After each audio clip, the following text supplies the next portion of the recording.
pessoal, estamos então seguindo para o final do nosso evento.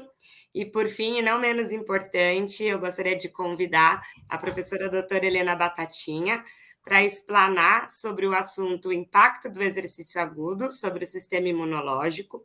A professora doutora Helena Batatinha é graduada em Educação Física pela Universidade Presbiteriana Mackenzie, mestre e doutora em Ciências pela Universidade de São Paulo, no Instituto de Ciências Biomédicas, tem experiência nas áreas do sistema imunológico, treinamento aeróbio extenuante e microbiota, que a credenciaram ao posto de pesquisadora da Universidade do Arizona, nos Estados Unidos, onde trabalha atualmente.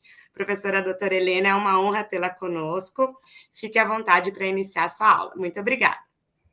Oi, muito obrigada, Sara. Obrigada pela introdução. Vocês conseguem me ouvir, ok? Tudo perfeito.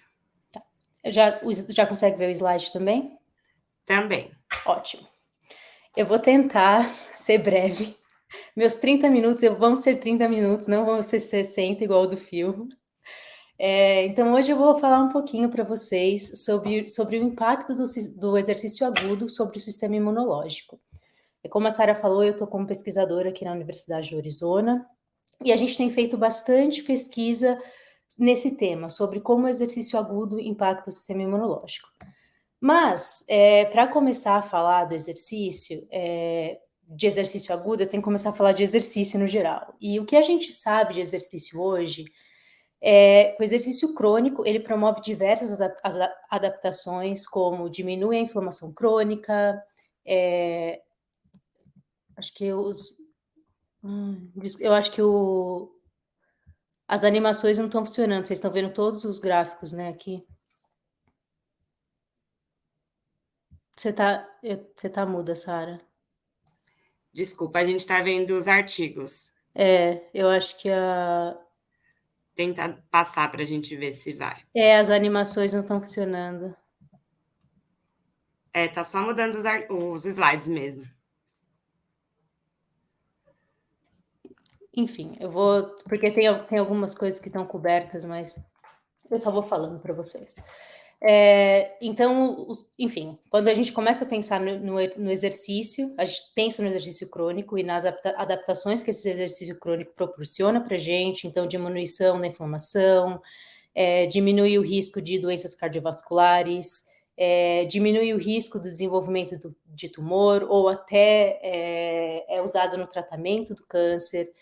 E tem esse artigo aqui da Pedersen, que ela fala de 26 diferentes maneiras que o exercício impacta em doenças crônicas, né? Só que daí, esse grupo da Pedersen da Dinamarca, eles começaram a olhar para o exercício agudo e eles publicaram um paper olhando para como cada sessão aguda do exercício impacta de maneira geral, de maneira crônica.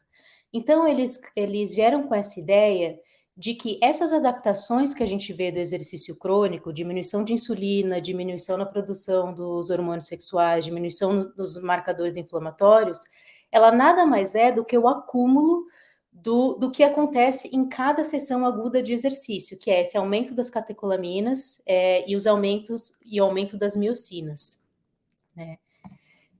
Então, vamos pensar o que acontece no exercício agudo, né?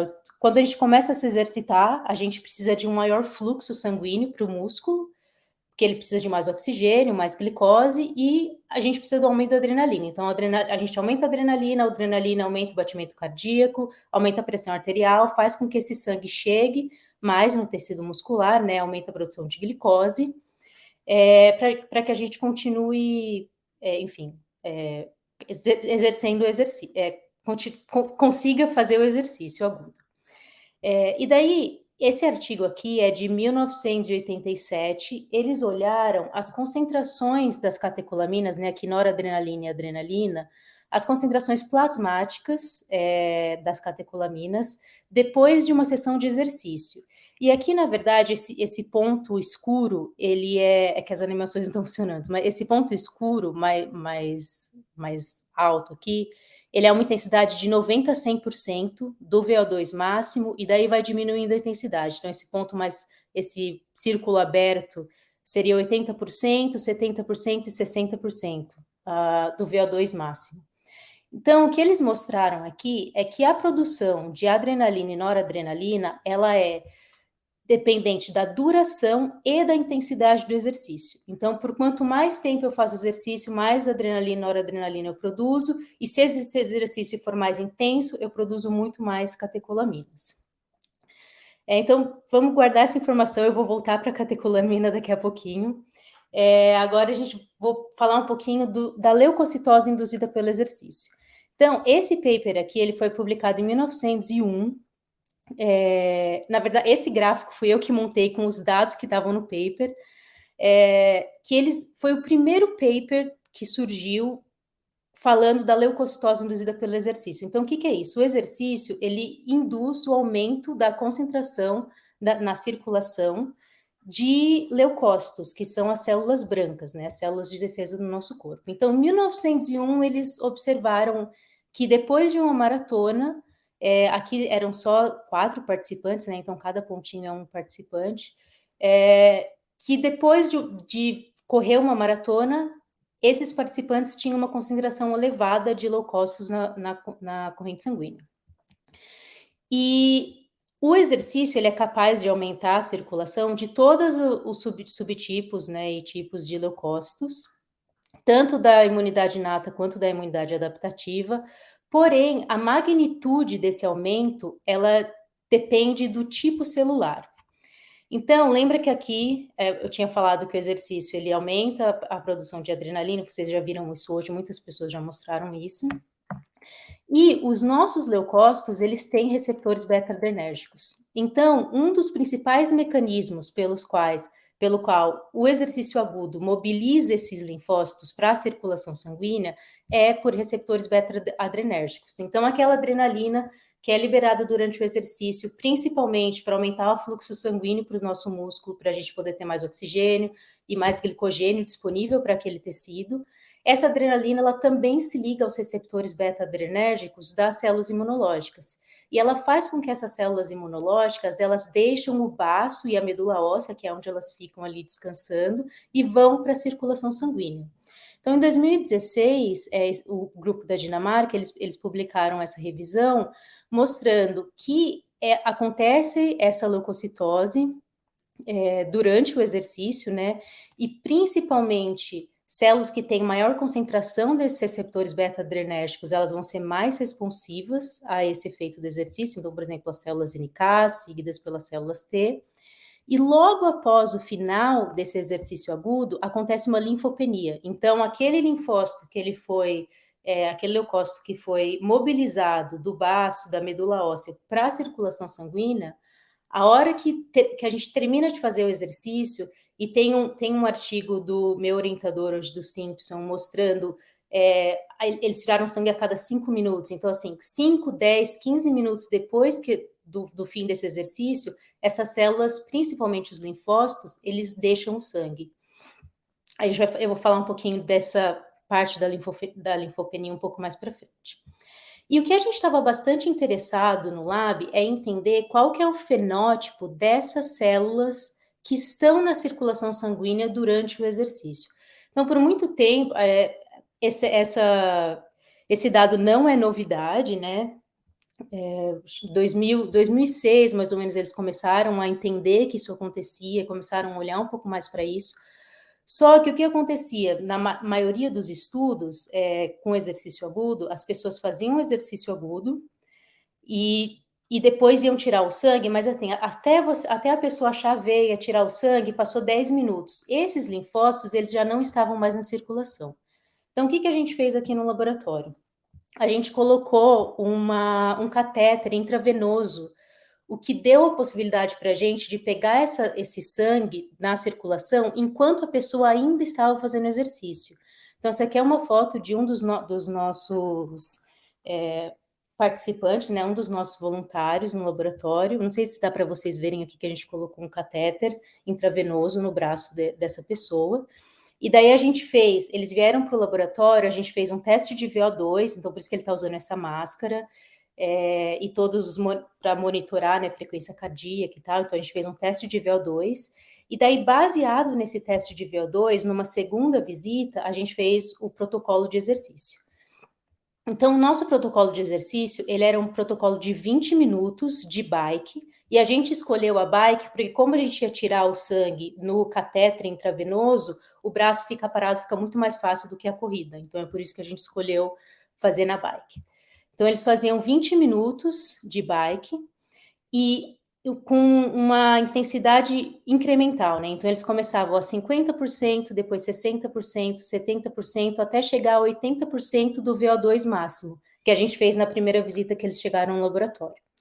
E daí a gente coletou sangue dessas pessoas em repouso, então logo que eles chegaram, a gente colocou o catéter intravenoso, coletou o sangue.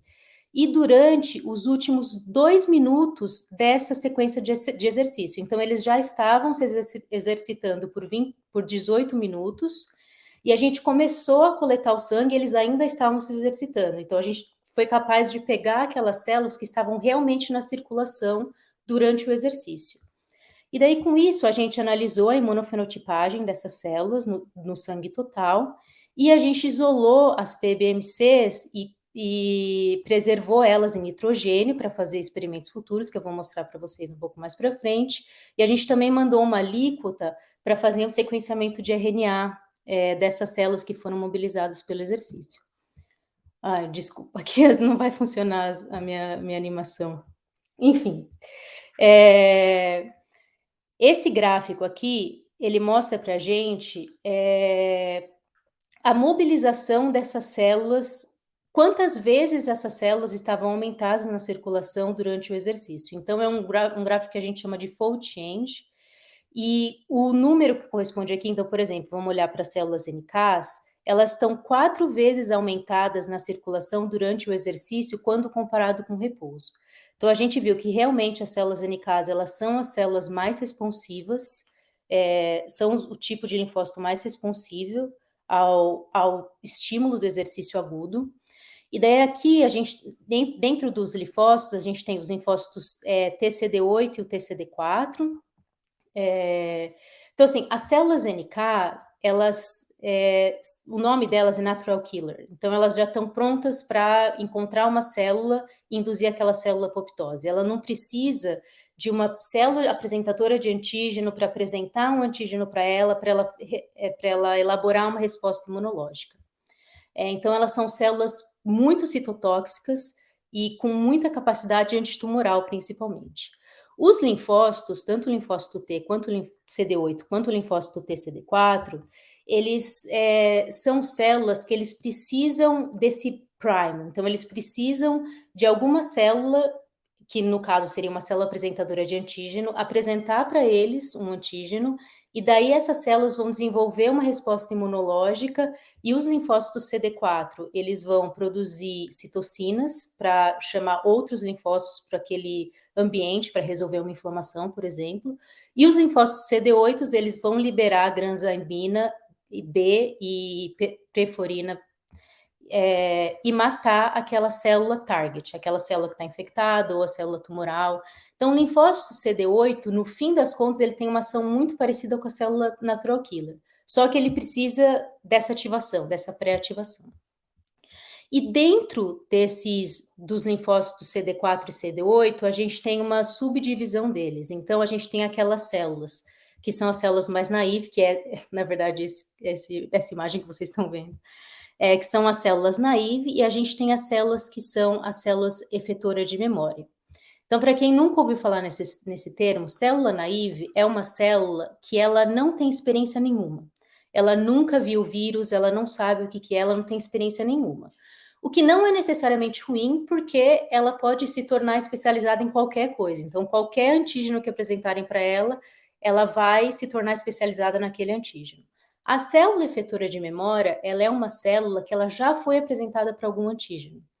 Então, quando ela for apresentada para aquele antígeno novamente, ela vai ter uma resposta muito mais rápida do que uma célula naive, porque a célula naive ela ainda tem que entender o que é aquele antígeno para fazer a resposta imunológica, demora mais ou menos 7 a 14 dias. Uma célula efetora de memória, ela tem uma resposta muito mais rápida contra um antígeno específico. Então, a gente vê aqui, se vocês olharem esse MRA-TCD8 e esse MRA-TCD4, essas são as células que são mais diferenciadas. Então, elas já foram apresentadas para um antígeno, elas têm uma resposta mais rápida. Então, o exercício físico agudo, ele mobiliza células natural killer com uma magnitude muito maior do que qualquer outro linfócito que a gente está vendo aqui nesse gráfico. Ela mobiliza células CD8 com uma magnitude maior do que a célula CD4, então, assim, o TCD8 é uma célula mais citotóxica, e dentro da CD8 e CD4, o exercício agudo mobiliza aquelas células que já são mais diferenciadas, que já têm uma memória para algum tipo de infecção.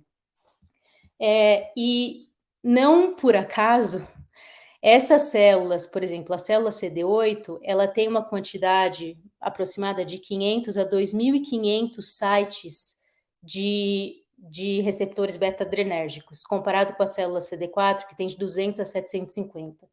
Então, o exercício está mobilizando essas células com capacidades mais citotóxicas, porque essas células apresentam uma concentração maior de receptores beta-adrenérgicos na superfície delas. Então, isso trouxe a gente para uma outra questão. Assim, para a gente determinar o efeito desses receptores na mobilização dos linfócitos. Então, assim, a gente sabe que o exercício mobiliza célula NK, célula CD8, linfócitos TCD8, aqueles linfócitos com maior diferenciação. Mas e se a gente bloquear os receptores beta-adrenérgicos e qual receptor está mais relacionado com a mobilização? Então, a gente tem dois tipos de receptores beta-adrenérgicos, beta-1 e beta-2. O beta-1 ele está mais presente no coração e o beta-2 ele está mais presente nas células imunológicas. Então, o que a gente fez, a gente recrutou voluntários para ir no laboratório. E a gente eles vieram no laboratório um total de 5 visitas, então na primeira visita a gente só fez um screening, na visita 2 a gente fez um teste de lactato, então naquele primeiro trial que eu mostrei para vocês, era um teste de VO2 máximo, nesse daqui foi um teste de lactato, e o que eles estavam pedalando a 10% acima do threshold, do lactato deles, o que corresponde a mais ou menos 70% do VO2 máximo. E aqui eles estavam pedalando por 30 minutos na mesma intensidade. Então, da outra vez foi 20 minutos com intensidade incremental e aqui era 30 minutos na mesma intensidade. E daí, o mesmo indivíduo veio para o laboratório em 3 diferentes visitas para o teste. Em uma visita, ele consumiu placebo. Na outra visita, ele consumiu bisoprolol, que é um beta-bloqueador que é específico para beta-1. E na terceira visita, ele consumiu nadolol, que é um beta-bloqueador que não é específico. Ele vai bloquear tanto o beta-1 quanto o beta-2. E daí a gente coletou o sangue antes deles consumirem qualquer tipo de medicação, logo antes do exercício, durante o exercício, então aqui também foi 2 minutos antes do término do exercício, e 1 hora após o final desse exercício.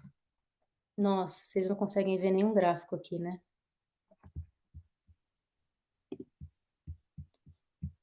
Você consegue ver, Sara, os gráficos? Não consigo, professora Helena, fica só o escritinho debaixo da análise estatística e os medicamentos utilizados. Tá, Quer só dar um ESC e tirar o que está por cima, eu vou... da imagem, se você preferir, tirar o modo de apresentação e aí arranca essas imagens acima. Como que eu tiro o modo de apresentação aqui? Vê se no apresentar ou no ESC, se quiser apertar o ESC no próprio PowerPoint, vê se vai. Não, só um minutinho que eu tô tirando todas as animações aqui de um outro slide e eu vou compartilhar de novo. Perfeito.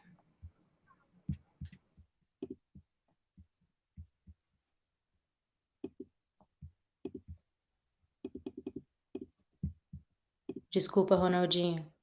Falei que eu ia apresentar em 30 minutos.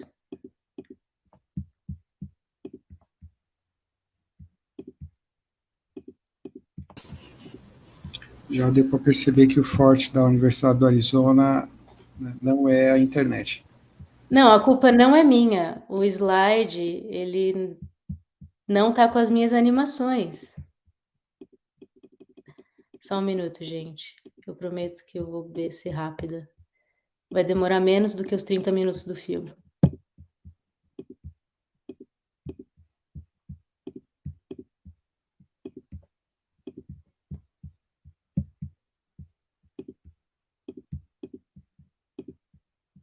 Bom, acho que agora foi.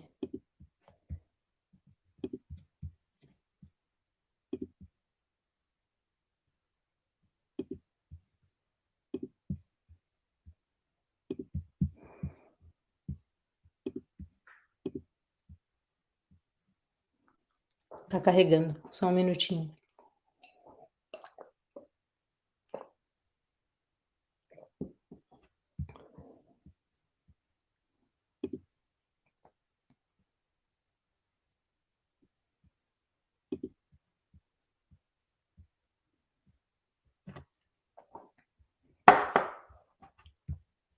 Isso é karma que eu fiquei zoando a Giovana, que ela não conseguiu colocar a apresentação dela.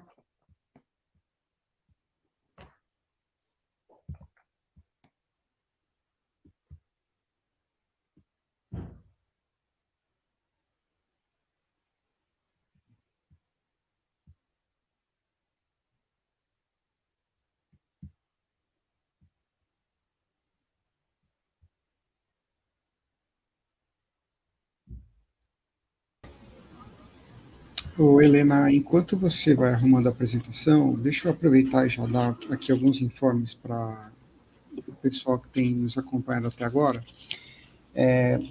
Como eu comentei de manhã, né, a gente não vai fazer o controle de presença, né, no entanto, a gente consegue fazer um rastreamento, né, pelas pessoas que entraram no YouTube, e a gente consegue tirar essas informações de lá. Além disso, eu vou colocar aqui no chat o link para que vocês possam pegar todas as informações de um passo a passo para conseguir baixar o certificado de vocês. Tá? Então, eu vou colocar aqui e depois vocês podem salvar nos favoritos de vocês. E aí é só ir seguindo, tá? Um passo a passo.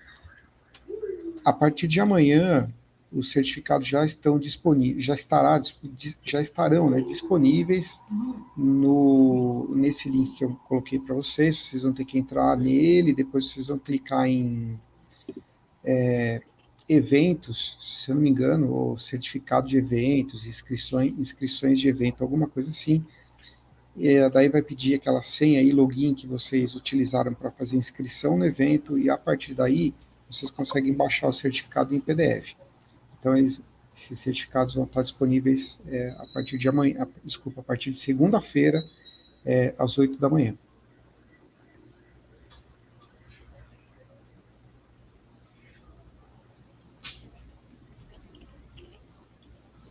Bom, enquanto a Helena não retorna, também com relação à lista de frequência, acho que eu já comentei, né? A gente não vai fazer a conferência, então essa não é uma necessidade, essa não é uma preocupação que vocês devem ter.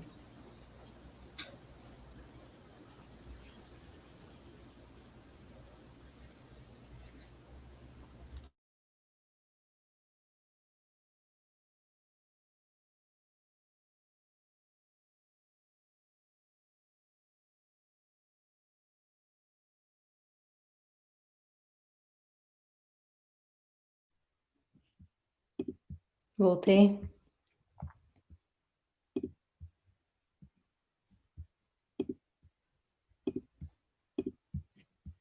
Vocês conseguem ver agora?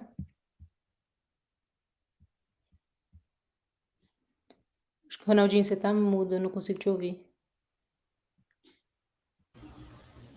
Ô, Helena, desculpa, sim, a gente está vendo tanto você quanto a sua apresentação. Ótimo. Tá? Só respondendo antes de você retomar, Helena, Desculpa. com relação a uma pergunta do Júnior aqui no chat, é a mesma senha que você utilizou na hora de fazer a inscrição. E aí, se porventura alguém não conseguir baixar o certificado, pode mandar um e-mail para mim que eu auxilio depois, posteriormente. Desculpa, Helena, pode continuar agora, tá?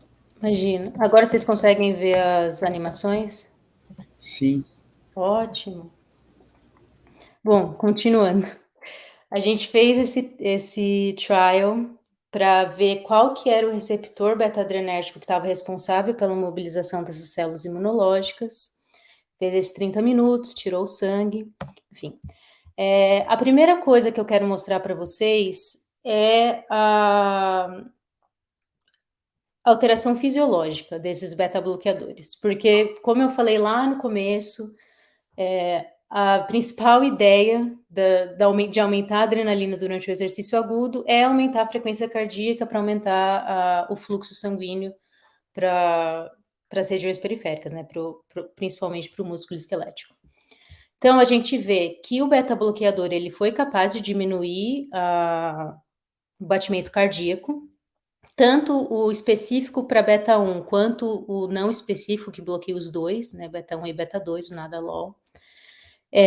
Os dois também diminuíram a pressão arterial sistólica, só que o Nadolol, ele foi diferente também do Bisoprolol. Então, aquele que bloqueia tanto um quanto dois, ele foi capaz de diminuir ainda mais a pressão sistólica. Isso tudo é durante o exercício, tá?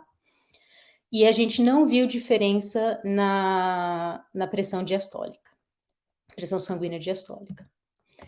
Daí, quando a gente olha para os linfócitos, né, que são as células, nossas células-alvo, a gente vê que durante o exercício agudo, que as pessoas consumiram Bisoprolol, elas tiveram um aumento na mobilização desses linfócitos quando comparado com o controle, quando comparado com o dia que eles consumiram só o placebo.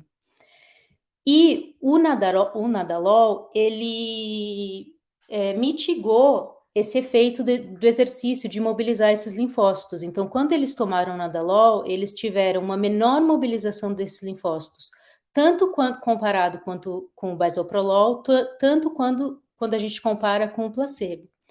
E esse aumento do Bisoprolol em relação ao placebo, ele é interessante, mas na verdade a gente já esperava ele.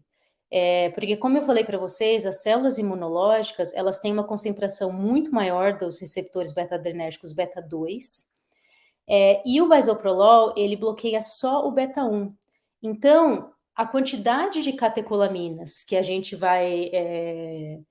que são... esqueci a palavra. Que o exercício aumenta na corrente sanguínea, é a mesma, independente da droga que a pessoa está tomando. Então, essa droga que ela bloqueia os dois receptores, que bloqueia só o receptor beta-1, na verdade, sobra mais adrenalina para se ligar nos linfócitos. Então, essa é uma das teorias que a gente acha o porquê que quando os indivíduos tomaram esse bloqueador que bloqueia só o beta-1, eles aumentaram a mobilização dos linfócitos, porque sobra mais adrenalina para se ligar nos receptores beta-2 das células imunológicas, então a gente tem uma maior quantidade dessas células na corrente sanguínea. E aqui, em relação aos monócitos, a gente não vê esse aumento... o Nadolol, ele bloqueia apenas comparado com o Bisoprolol, mas ele não bloqueia comparado com o placebo. E a gente vê de novo o aumento da mobilização de monócitos quando a gente usa um bloqueador específico para beta-1.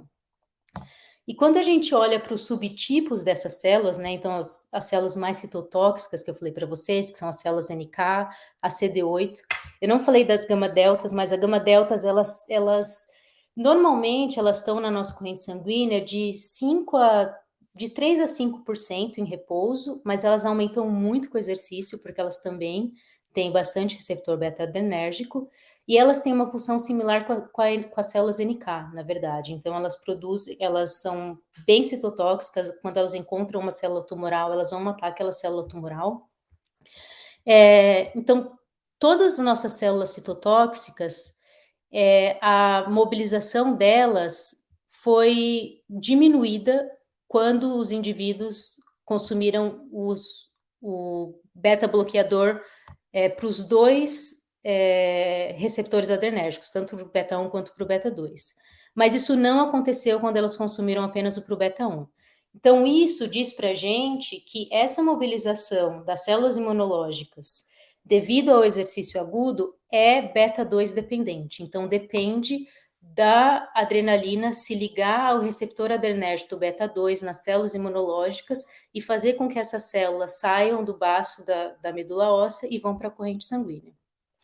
Então, o que a gente sabe até agora? Que o exercício agudo ele aumenta a mobilização dessas células imunológicas, depende do receptor beta-adrenérgico beta-2. As células com perfil mais citotóxico, elas são mais responsivas a esse efeito do exercício, e após o término da sessão de exercício, acontece uma linfofenia. Então, esses linfócitos, eles saem da corrente sanguínea e eles vão para tecidos periféricos, que eu vou falar um pouquinho mais para frente. Daí a gente quis investigar um pouquinho mais o que acontece com esses linfócitos que estão na circulação. Então, a gente sabe que eles são mobilizados, a gente sabe que é dependente de beta-2, a gente sabe que eles têm um fenótipo mais citotóxico, só que, e a função deles? Será que eles têm realmente uma função mais citotóxica só porque tem um fenótipo mais citotóxico? Como que é a transcrição gênica desses linfócitos? Então, para isso, a gente isolou as PBMCs, e a gente preservou essas PBMCs em nitrogênio, e a gente mandou uma alíquota dessas PBMCs para fazer sequenciamento de RNA. Então, aqui no sequenciamento de RNA, eu tirei todas as animações, então isso daqui está um pouquinho cheio, esse slide. Mas vamos focar só nessa parte aqui das células, né? Então, esse aqui da esquerda é o momento exercício, e esse mais à direita é o momento repouso. Esse daqui é um gráfico de sequenciamento de RNA single cell, eles falam single cell RNA sequencing, que significa que a gente sequenciou o RNA de cada célula individual que estava ou no repouso ou mobilizada pelo exercício no sangue. Então, dessa PBMC que a gente isolou aqui, a gente coletou, enfim, todas as células, todas as PBMCs são linfócitos e monócitos, mas todos os subtipos, e cada célula individual a gente sequenciou o RNA dessa célula, para ver o que estava acontecendo com a transcrição gênica delas. Então, só olhando aqui para o gráfico das células, cada pontinho desse é uma célula. Então, se a gente olha aqui para o repouso, nas células NK, aqui em roxo, e olha para o exercício, a gente vê que a gente tem uma densidade muito maior dessas células, né? Então, o que eu estava mostrando para vocês em gráfico aqui é visível, porque cada pontinho é uma célula. Então, a gente tem realmente uma densidade muito maior dessas células durante o exercício. E se a gente olha para esse daqui em verde, são as CD8 effector memory e CD8 proliferating, que são aquelas células que já são... respondem mais rápido, né, quando encontram uma célula tumorigênica ou uma célula infectada. Essas células, elas também têm uma densidade maior quando a gente compara aqui com o momento resting, né, com o momento antes do exercício. E daí, esse gráfico, ele é um heat map, que a gente chama. Aqui embaixo são os tipos das células, e aqui na lateral são os genes. E se está vermelho, significa que esses genes, eles estão mais expressos dentro da célula. E se está em verde, significa que esses genes estão menos expressos. Então, o que a gente consegue ver aqui é que as células CD8, elas foram as que mudaram mais. Então, assim, na célula CD8, a gente achou 58 genes que estavam modificados em resposta ao exercício agudo. Por exemplo, na célula NK, a gente achou 8 genes. Então, a célula CD8, ela realmente mudou muito, teve muita mudança de transcrição genética. Mas o mais interessante aqui que eu quero chamar a atenção é que os genes que estão aumentados aqui em vermelho são genes que são responsáveis por aumentar a citotoxicidade dessa célula. Então, granzyme B, porphyrin, todos esses genes, eles vão fazer proteínas que, quando essas células liberam essa proteína para a célula-alvo entra em apoptose. Então, o que isso daqui está dizendo para a gente é que as células que foram mobilizadas pelo exercício, elas têm um fenótipo que elas são mais citotóxicas e que, se elas encontrarem, teoricamente, se elas encontrarem uma célula tumoral, elas vão estar mais acessíveis para matar aquela célula. E quando a gente olha para a transcrição gênica dessa célula, e conta para a gente a mesma história, que essas células elas vão produzir proteínas que vão deixá-las mais citotóxicas. E daí a gente queria investigar um pouquinho mais, então a gente fez esse Gene Set Enrichment Analysis, que é a gente colocou todos aqueles genes que estavam mudando nas células em 2 bancos de dados de genômica humano, que eles chamam de GAG and GO. E quando a gente fez isso, o banco de dados deu para a gente quais que eram as vias que estavam aumentadas ou diminuídas nessas células, de novo, num nível individual, né? Então, assim, cada célula individual mobilizada pelo exercício, o que estava aumentado, o que estava diminuído, em termos de vias. Então, a gente viu que as vias relacionadas com aumento de citotoxicidade,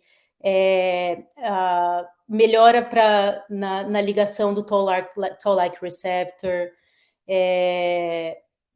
T-cell signaling pathway, então as células elas estavam sinalizando melhor entre elas, maior adesão celular, maior citotoxicidade de leucócitos. Então, todas essas vias que dizem para a gente que essas células elas estão mais citotóxicas e mais prontas, tanto para um encontro de uma célula infectada, tanto quanto para um encontro de uma célula tumoral, as células mobilizadas durante o exercício agudo, elas têm, de novo, a parte fenotípica mais citotóxica e também a transcrição gênica indicando que essas células estão mais citotóxicas. Só que a gente queria um pouquinho mais fundo investigar o efeito antitumoral desses linfócitos mobilizados pelo exercício em vivo. Então, a gente usou um camundongo.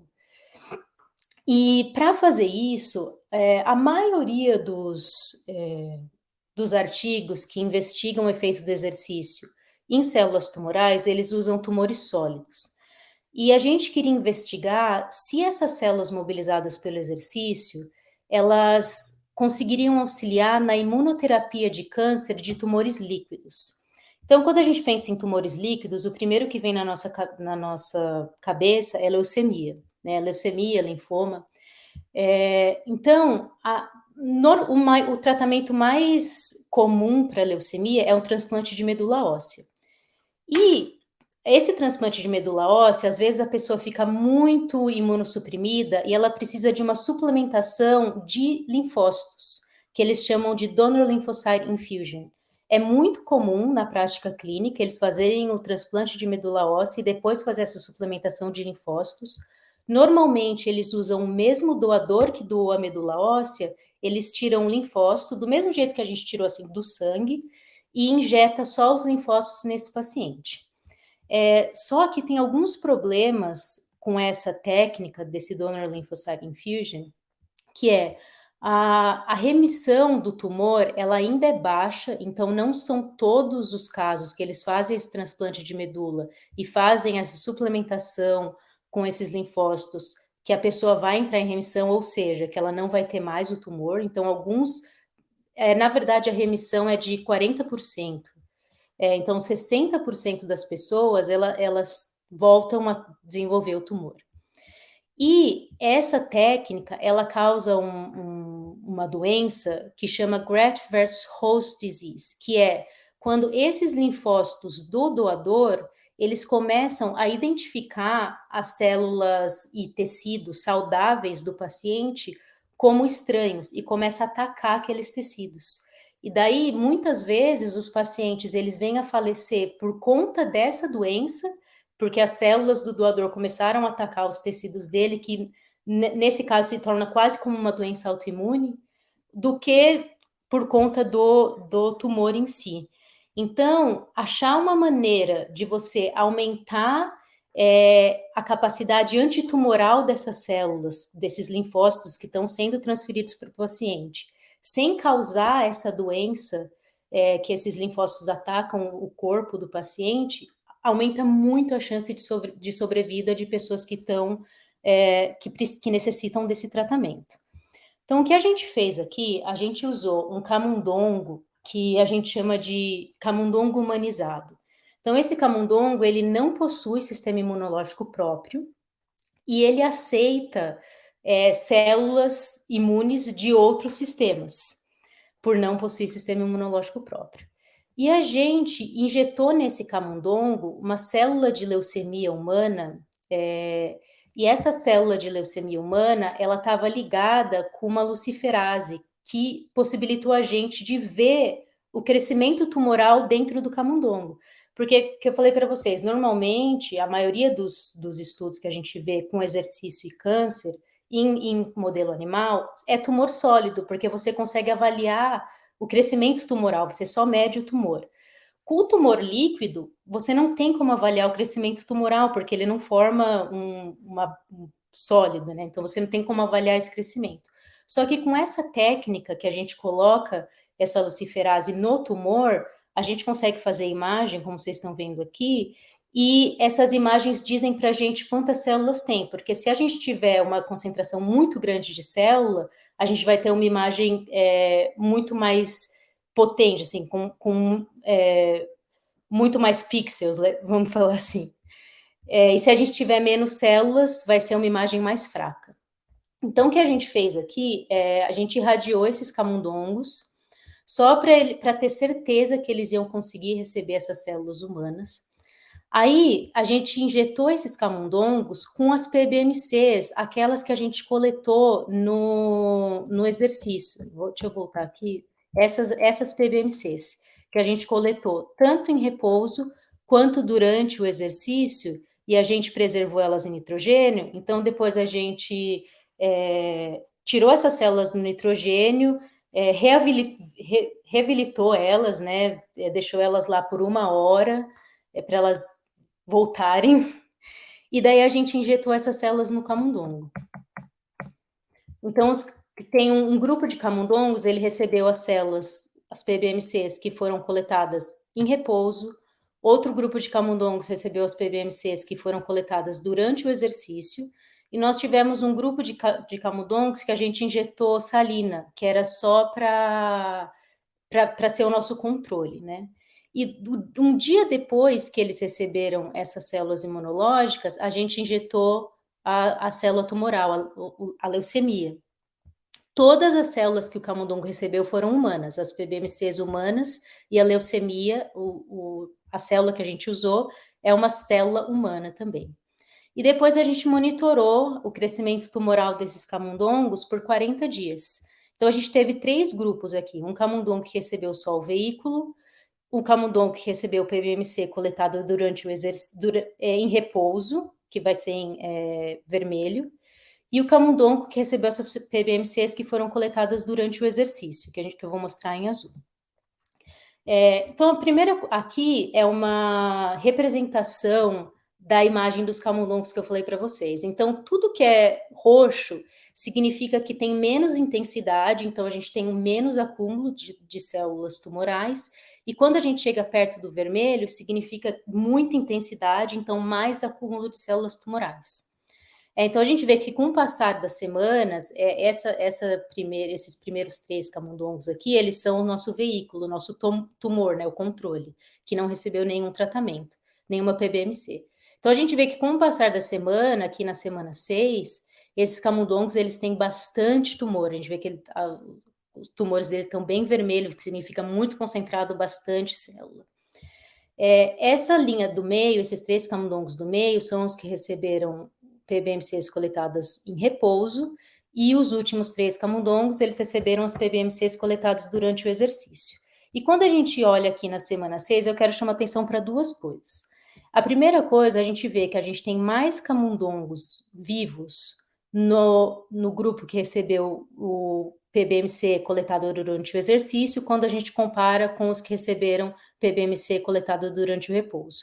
E isso pode ser visto aqui nesse gráfico. Então, em azul, a gente vê que a gente tem uma sobrevida maior dos camundongos que receberam as PBMCs coletadas durante o exercício. Isso pode ser porque essas células, elas estão atacando menos o corpo do camundongo que recebeu as células, né, do hospedeiro. Estão causando menos aquela doença que eles chamam de GVHT.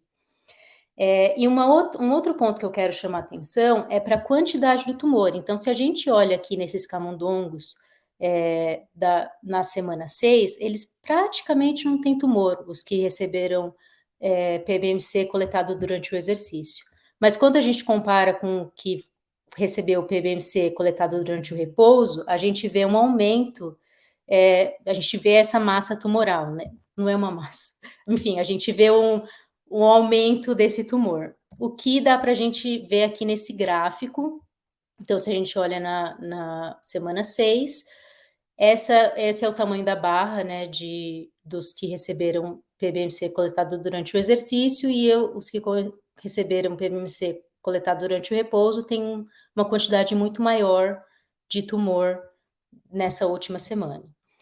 Então, com essa pesquisa, a gente viu que quando a gente faz exercício, né, exercício em humanos, ele mobiliza essas células imunológicas, que elas têm um aumento de citotoxicidade fenotipicamente, mas também em termos de transcrição gênica. E quando a gente usa essas células que a gente coletou durante o exercício e coloca essas células em camundongos humanizados e injeta leucemia nesses camundongos, a gente vê um aumento, uma melhor sobrevida, um melhor controle do tumor, e a gente não vê tanta DVHD. Então, esses camundongos eles estão sobrevivendo mais porque essas células estão atacando menos o corpo deles. E eu estou quase no final.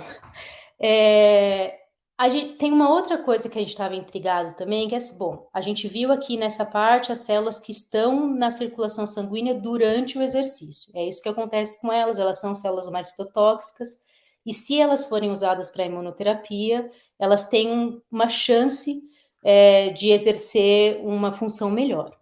Mas o que acontece depois que essas células saem da corrente sanguínea? Então, eu falei para vocês que tem uma linfopenia logo após que termina o exercício. O que acontece com essas células? Essas células, elas migram para órgãos periféricos, como pulmão e intestino, principalmente. Por quê? Esses órgãos são os órgãos que estão mais propícios a receberem vírus, bactérias, são os órgãos que estão mais próximos com a nossa via externa. Então, lembra que eu falei que o exercício ele mobiliza aquelas células que estão específicas para vírus ou para bactéria, que elas já tiveram contato, não são as células naíves, elas são células efetoras de memória. Então, essas células efetoras de memória, elas saem do baço da medula óssea, vão para a circulação sanguínea. A hora que termina o exercício, essas células vão para o pulmão e para o intestino principalmente, o que aumenta a proteção do nosso corpo contra a infecção. Mas não só isso.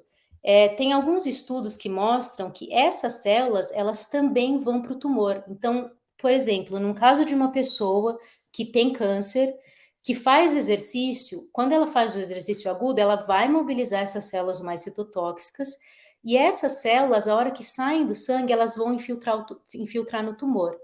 E eles acharam uma correlação dessa infiltração de células no tumor, de células que foram mobilizadas pelo exercício, com a diminuição da massa tumoral e a diminuição da progressão desse tumor, em termos crônicos, né? E aquela figura que eu mostrei para vocês no começo, que o grupo da Dinamarca veio com essa ideia em 2017, mostrando para a gente que o efeito crônico do exercício nada mais é do que o acúmulo dos efeitos agudos de várias sessões do exercício. Eles também falam a mesma coisa, que o efeito agudo do exercício, ele induz essa infiltração dessas células imunológicas no tumor e que, de maneira crônica, leva à redução da massa tumoral e à redução da progressão tumoral. E a gente teve uma última pergunta. Se vocês lembrarem quando eu apresentei para vocês, quando a gente usou o beta-bloqueador, a gente diminuiu a mobilização das células natural killers. E tanto nesse estudo quanto nesse anterior, eles mostram que a célula natural killer ela é uma das principais responsáveis por esse efeito do exercício. Então, o exercício mobiliza muito célula natural killer durante o exercício agudo. A hora que a gente termina de fazer exercício, essas células natural killers, elas vão para onde o tumor está, vão infiltrar o tumor, e elas são uma das principais responsáveis pela diminuição da massa tumoral a longo prazo. E como a gente viu que o beta-bloqueador, ele bloqueava essa ação aguda do exercício de mobilizar essas células natural killers, a gente quis testar o que acontece se essa pessoa, se a pessoa tem câncer e consome e tem que tomar esses beta-bloqueadores. O que acontece? Será que isso mitiga o efeito do exercício? Será que não? Então, para isso, a gente usou camundongos, Balbici, e a gente injetou esses camundongos com linfoma. Aqui é tudo linfoma de camundongo, no camundongo, não tem nada de humano nesse experimento. E a gente deu diferentes dietas para esse camundongo. Então, lá naquele do exercício agudo, a gente deu para o voluntário bisoprolol ou nadalol. Aqui a gente colocou essas duas drogas na ração. Então, os animais eles estavam comendo a ração todos os dias, o que é como se fosse uma pessoa que precisa de um beta-bloqueador, né? Tem muitas pessoas com problemas cardíacos, enfim, que precisam usar beta-bloqueador diariamente, então a gente quis fazer como se fosse isso, assim, os camundongos eles comiam todos os dias, o beta-bloqueador estava na ração deles. Então a gente teve 6 grupos, 3 grupos sedentários, um que comeu ração natural, um que comeu ração com bisoprolol. Bisoprolol é aquele que bloqueia só o beta-1, e o que comeu a ração com nadalol, o que bloqueia os dois, beta-1 e beta-2. E daí a gente teve os mesmos grupos, só que os camundongos estavam se exercitando, e a gente usou uma roda voluntária. Então, não era um treinamento físico, era uma atividade física, como se fosse o que a gente recomenda, né? Sai e anda 30 minutos, 4 vezes por semana. É mais ou menos essa recomendação, né? Era uma atividade física voluntária que eles corriam quando eles queriam correr. E daí a gente avaliou o crescimento tumoral. E o que a gente achou aqui, as linhas que são pontilhadas são os animais que estavam se exercitando, e as linhas sólidas são os animais que eram sedentários. E aqui é cada animal individualmente, como que é o crescimento tumoral deles. Então, se a gente olha para esses gráficos individuais aqui, a gente vê que no animal sedentário, comparado com o animal que se exercitou, a gente tem um crescimento tumoral muito menor do animal que se exercitou. Esse animal, ele estava comendo uma ração natural, ele não estava com nenhuma droga, nenhum medicamento. Quando a gente olha para o camundongo, que estava comendo ração com nadalol é aquele que bloqueia tanto o beta-1 quanto o beta-2, a gente vê que aquele efeito do exercício foi perdido. Então, o exercício com a ração natural, ele diminui muito o crescimento tumoral. Quando esse animal ele está comendo a ração que tem o beta-bloqueador, tanto 1 quanto 2, o efeito do exercício é perdido. Só que quando ele come a ração que tem o beta-bloqueador, que bloqueia só o beta-1, a gente restaura esse efeito do exercício de novo. O que fala para a gente que, na verdade, o que a gente já tinha visto com o humano, o bloqueio do receptor beta-2 tira o efeito do exercício, o efeito antitumoral do exercício. Então, só para, assim, mensagens para levar para casa. Os linfócitos com capacidade citotóxica são mobilizados durante o exercício agudo. O uso dessas células pode aumentar a eficácia de imunoterapia contra o câncer. Esses linfócitos, eles infiltram células tumorais e migram para áreas infectadas. Cada exercício agudo, logo após que a gente para o exercício, esses linfócitos saem do sangue e vão para tecidos periféricos ou áreas infectadas, ou se a pessoa tem tumor, elas vão para a área onde a pessoa tem o tumor. E o bloqueio do receptor adrenérgico beta-2 pode mitigar esse efeito antitumoral do exercício. Então, com isso, eu gostaria de agradecer muito toda a equipe que a gente tem aqui na Universidade do Arizona. Esse é o Richard Simpson, que é o meu orientador de pós-doutorado. Esse é o Emanuel Katsanis. Eles trabalham juntos, então é um laboratório bem integrado. Queria agradecer todos eles. Mas eu não posso deixar de agradecer o professor Dr. José César Rosa Neto, que foi meu orientador de mestrado e doutorado, Ronaldo Santos, que foi meu co-orientador de doutorado, e o Fábio Lira, que foi meu co-orientador de mestrado, Sem eles, eu com certeza não estaria aqui, então eu não posso deixar de agradecer eles. Para mim, é o Zeca, o Ronaldinho e o Fio. E eu sou muito grata de tê-los comigo e de poder continuar fazendo pesquisa com eles. Muito obrigada.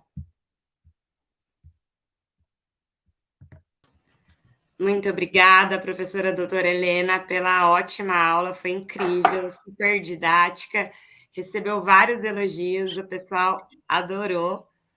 E eu tenho algumas perguntinhas para fazer para você. Bom, a gente tem um tempinho um pouco escasso, mas eu vou aproveitar, então, já que eu estou aqui com a sua presença. O que você acha que é mais importante de estudar a resposta imune inata ou a adquirida? Eu acho que as duas são importantes, eu acho que não tem qual que é mais importante, e eu não gosto dessa divisão, eu particularmente, porque o sistema imune ele está integrado. Então, eu acho que quando a gente divide, a gente perde. Você vai estudar só uma resposta ou só a outra, e na verdade elas são completamente integradas. Você não consegue estudar uma sem a outra. Então, eu acho que as duas são importantes e eu acho que a gente não deve separá-las. Perfeito. E quais são as células atualmente assim que você elenca como as mais importantes para serem estudadas nesse contexto? De exercício e câncer? Sim. As células NK são definitivamente as que têm mais atenção, pela função delas mesmo, assim, por elas serem capazes de matar um tumor sem serem avisadas que o tumor está ali. Elas reconhecem o tumor e já matam. Então, com certeza, elas são as que são mais estudadas. Aqui no laboratório, a gente estuda muito as gama-deltas, que não são muito estudadas, mas que elas têm uma capacidade tumoral tanto quanto as células NK, só que elas são menos estudadas. Então, a gente está tentando entender o que Avançando. acontece com elas. Perfeito. E, por fim, qual futuro você vislumbra para a imunologia do exercício? Nossa, a imunologia do exercício tem tanto lugar para ir. A gente está engatinhando ainda. A gente não está rolando, nem engatinhando. E Tem quanto mais a muito, gente estuda, mais a gente vai descobrindo, né, outras mas a gente coisas. sabe que não sabe, exatamente. Exato. Show. Bom, tem a pergunta do professor Fio, se vocês chegaram a olhar os alfa-adrenérgicos, saber se tem alguma relação cruzada. A gente não olhou os alfa-adrenérgicos. Essa é uma pergunta que a gente recebe bastante quando apresenta esses resultados. A gente não olhou. Perfeito. Professora doutora Helena, muito obrigada pela sua participação, por fechar com chave de ouro o nosso evento. Sua aula foi incrível. Obrigada por compartilhar tanto conhecimento. Obrigada, Sara. Obrigada, Ronaldinho.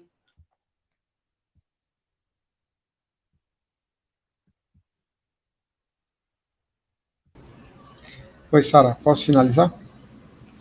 Por favor.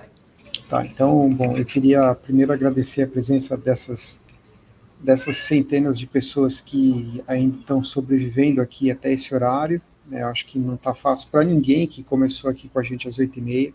Então, né, eu queria agradecer e dar os parabéns para essas pessoas.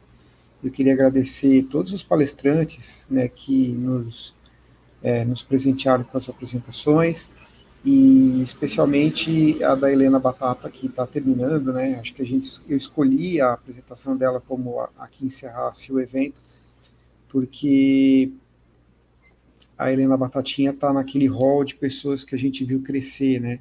Então a gente viu acompanhar desde a iniciação científica, quando o Fio já comentava, o Érico, a Marcela, e depois no doutorado que a gente pôde ter um pouco mais de proximidade, né? Então são aquelas pessoas que a gente vê crescer e a gente percebe que vale a pena o esforço que a gente despende na formação das pessoas. Então, Helena, eu queria agradecer muito a sua presença aqui no encerramento, dizer que, para mim, é uma honra ter você conosco e um orgulho de poder contar com você fechando o nosso evento. Nossa, Ronaldinho, isso vai me fazer chorar. Aqui para mim ainda são 2h da tarde, 2h30 da tarde. Nossa, eu sou muito honrada. Eu nem tô acreditando que eu tô aqui. Muito, muito, muito obrigada. A gente conta com você nas próximas edições, tá? Com certeza, estarei aqui.